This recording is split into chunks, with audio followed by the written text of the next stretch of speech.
তো আগের পার্টে শিখলাম কিভাবে পরাবৃত্তের কেন্দ্র বের করতে হয়। তো এইবার শিখব কিভাবে একই নিয়মে উপবৃত্তের কেন্দ্র স্থানাঙ্ক খুব সহজেই বের করা যায়। তো এখানে দেওয়া আছে x square plus 4y square minus 2x minus 16y plus 14 equal to 0 উপবৃত্তের কেন্দ্রের স্থানাঙ্ক কত। শাহজালাল বিশ্ববিদ্যালয়ে 24-25 সেশনে আসছিল।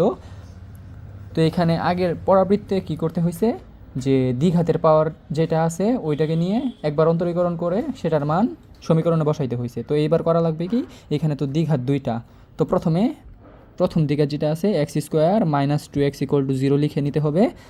তারপর এটাকে এক্সের সাহায্যে অন্তরীকরণ করতে হবে, অর্থাৎ 2x মাইনাস 2 ইকুয়াল টু 0, সুতরাং এক্স ইকুয়াল টু 1।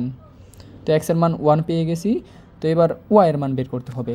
ওয়াই যেহেতু দ্বিঘাত সেহেতু ওয়াইকেও আবার আলাদাভাবে লিখে নিতে হবে, 4y square minus 16y equal to 0।